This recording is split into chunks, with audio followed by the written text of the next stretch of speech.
Yo, what is up, y'all? I was finally gonna do a review on my own bass, but I just sold this thing to the guy who keeps on letting me borrow his guitars, the big homie Pablo. I sold this to him over a month ago, and I really wanted to have a chance to play it a little bit more. And also, I'm not gonna lie, I'm gonna kind of miss this bass, so I wanted to savor it, but I think it's time. So with that being said, let me just go over the specs real quick. The body material is ash and okume. The color is pearl white. The finish is satin polyurethane. We got a 5-piece maple and walnut neck. It is a neck through with a flame maple fingerboard, abalone dots, 24 medium stainless steel frets.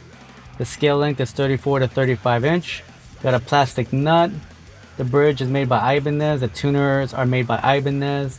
And the pickups are Ibanez T1 humbuckers, both on the bridge and neck. The controls are volume balancer, bass, middle, treble. One is a 3-way mini switch for the mid frequencies. And the other one is an EQ bypass, so you can bypass the active EQ. On the mid frequencies you can select from, goes from 250, 450, and 700. And with that, let's listen to this bass.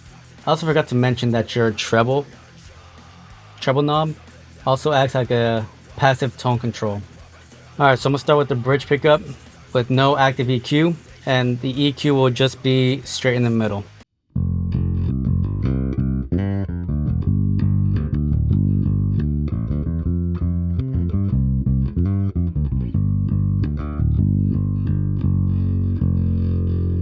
Bridge pickup with the EQ off.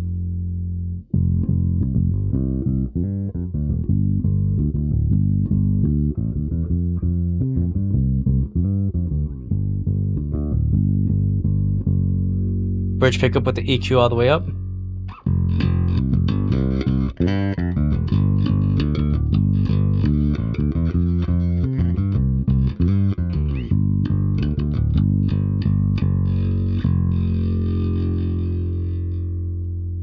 Also, I want to point out that the amp settings that I'm using for the amp peg, everything is at 12 o'clock.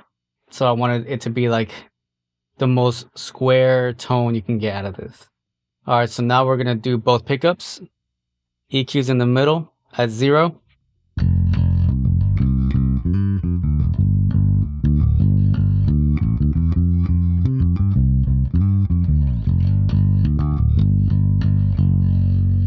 EQ all the way down.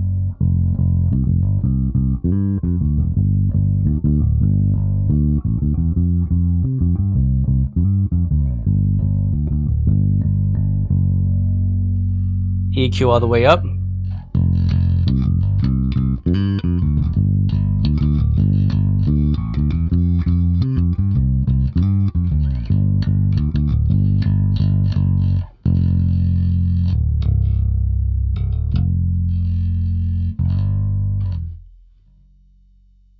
Alright, now we're gonna do the neck pickup. EQ back at 0.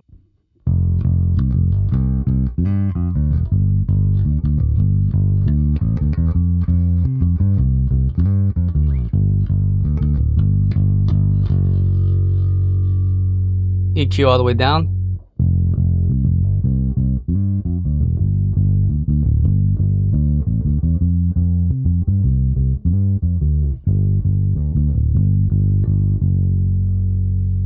EQ all the way up.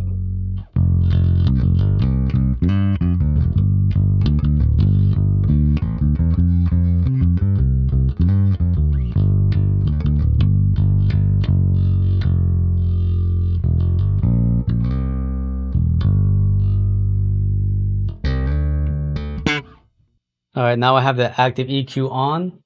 I have the mid-frequency boost at 250. By boost, I mean I'm gonna cut. But I'm gonna leave everything at 0 so you can hear how everything sounds at 0. And again, we're doing the bridge pickup.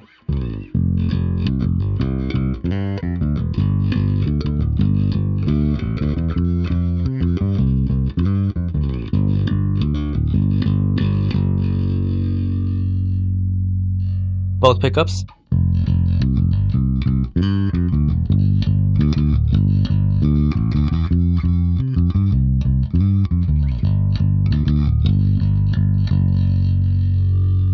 pickup.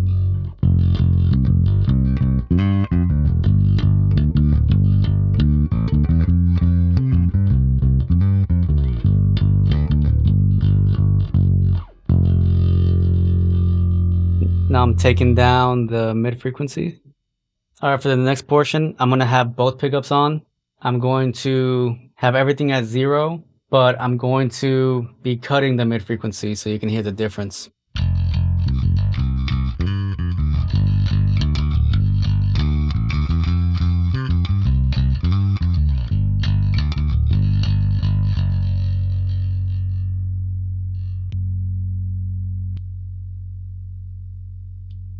Now I'm cutting 450.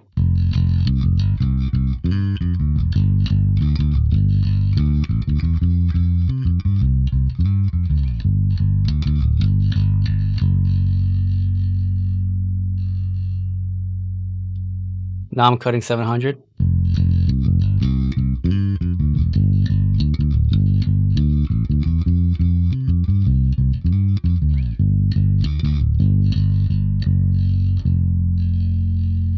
I'm gonna leave the mid-frequency boost cut at 700, but now I'm gonna boost the bass.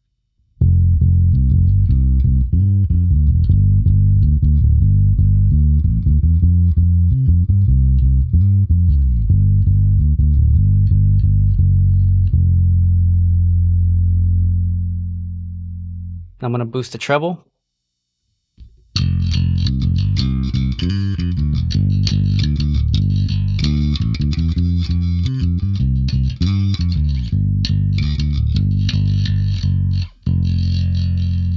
Now I'm gonna boost everything up minus the mids.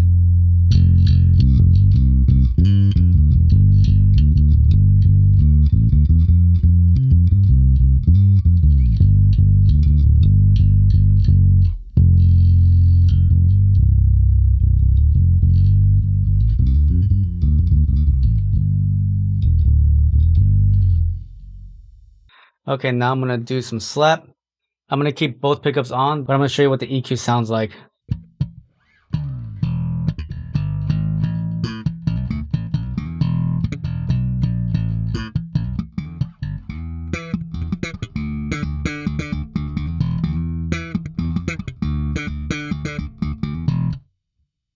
Bridge pickup.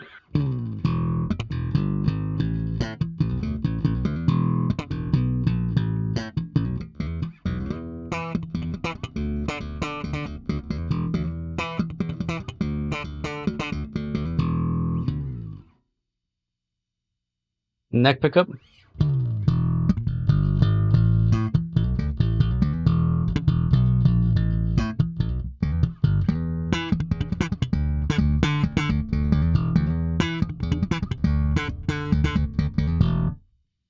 Active EQ on, slap on the bridge pickup.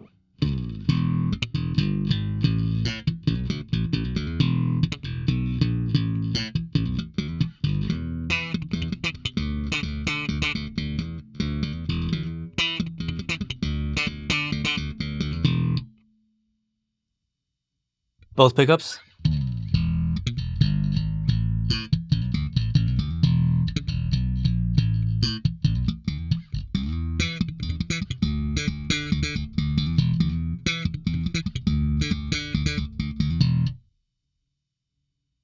Neck pickup.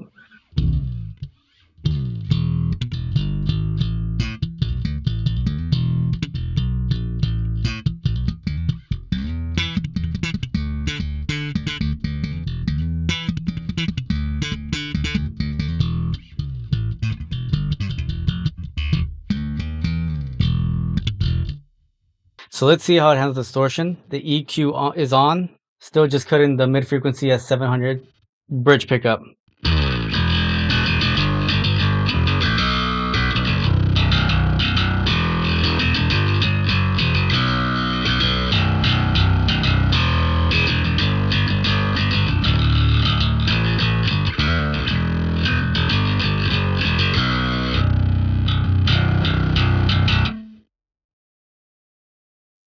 Both pickups.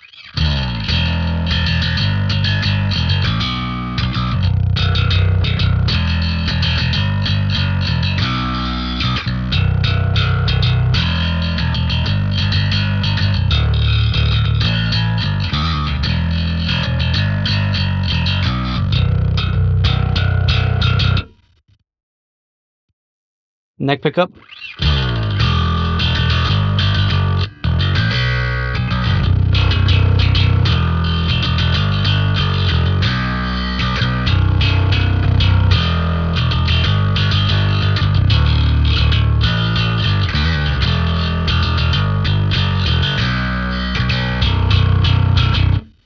Okay, what do I think about this bass? It is mixed. Like, obviously I sold it, so that does say something. The only issue I have with this bass is the pickups. Like, there is something about these pickups that isn't giving me that oomph I'm looking for, like the dingwall does. It feels like something is being held back.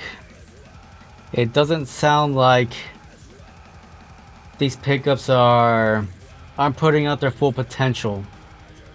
And that's ultimately what made me have to sell this. Let me talk about the good real quick. It feels fantastic. It looks so classy. I got to play this bass at a wedding. I was so happy to play this thing at least once live. Like, I think the design of the pickups are cool. I don't know, to me, it sounds like they're fighting against each other. They're not complementing each other. The 34 to 35 inch scale length is like, I love it. Like, I have the dingwall, which goes up to 37, and I love that too. But this gives you just a different taste of a fan fretted bass. Because like for this bass, I was just gonna keep it on standard B to G, and it just does that tuning perfectly. It's great. I love it. It plays great. It feels great in the hand. The tuners made by Ibanez, they're not bad. I don't have any real complaints really. The bridge looks great. I had no problem with that either. There's no issues. The issues I did remember having when I got this bass is that it had sharp ends. Like I had sharp fret ends, and that was really lame. I took it to a shop and got them done, and now it feels as it should have been. I paid over what, $1,300 for this, and immediately had to spend over $100 on that. Another thing that kind of frustrated me is that there's here, let me listen to this. So like, this is normal, right? It's regular. Listen to this. It's rough. There's like some rough paint. I don't think you can see it. No, you're not gonna be able to see that. That is like an imperfection right here, and it goes from like right here to right here. So what is that? 12, 15, 17, 18, all the way to the 24th fret. And that always really bugged me, again, because everything else is like flawless. I love the finish. It feels great. It looks great. I just don't like that I spent that much money for it to have those kinds of imperfections. Like, it's not a make or break. I still got to enjoy the bass. Like, I didn't really think about it after like a month or two. Also, another detail is that it has this little locking mechanism on the input jack. I thought I was gonna like that a lot, but man, it's a pain in the ass to take out the cable. Like, let me show you. Like, usually I would just pull from like the metal part, but like if you want to use one hand, it almost forces you to like pull on the cable and not the part where you're supposed to pull the cable from. So that's one thing I didn't like. Otherwise you have to use both hands. See, even with both hands, it's still like kind of a pain in the ass. So that was like a mild thing that kind of got on my nerves, but I quickly got over it. I really wanted to keep this bass, but I knew I wasn't gonna record with it. I tried to have other clients come and, you know, use this bass whenever they needed a bass, and no one liked it. Like, they loved the way it looked, but they didn't like the sound, which I don't blame them, because, you know, they got to hear what the dingwall sounds like, you know, first. So ultimately I had to sell it, but I wasn't gonna sell it. I wasn't gonna let it leave the studio without a review. So that is my review. If I had to give it a rating, like 0 out of 10, I'd give it a solid 7. Like, this bass has so much potential, and I feel like I'm gonna low-key kind of regret selling this later, because someone's gonna figure out like how to make this thing completely badass, and I'm not gonna buy this bass again. Like, I'm not gonna ask my friend like, hey man, can I buy a bag? I'm not gonna do that. I feel like I'm gonna miss it, but it is what it is. I need tools that I'm gonna be using in the studio that other people are gonna want to use to record as well. besides the pickups and besides like the, you know, probably this just me thing, the whole paint right here being shitty and the sharp fret ends. Hopefully that's just my bass. Besides those things, it is a solid bass. And if you're thinking about trying out getting a fan fretted bass for like a 1/3 of a cost of a ding wall, I would recommend this 100%. You might have to mess with your EQ a bit. You might have to do some extra dialing in the tone to really get this thing to bite the way you want it to, but ultimately it is a great bass. I would still recommend it, and that's all I'm going to say, or else I'm just going to be saying the same thing all over again. So with that being said, like and subscribe. Leave a comment if you have any questions. Please feel free to put them down. I will answer you. Even if it's like 2-3 years later, I will get back to you. If you like the music that was being played in the background, that was recorded here at Zombie Penguin Studios. If you're looking to get your stuff mixed or mastered, hit me up on my email. Let's get to work. Also, you can check out all the songs that were being played in the background on Zombie Penguin Studios. Anywhere you stream music, just put Zombie Penguin Studios. Check out my other bands, Man the Moon and Guamskyy. Also, I do sell merch, so if you'd like to support your boy in any other way, link is down below. And with that, I'll let you go. Peace.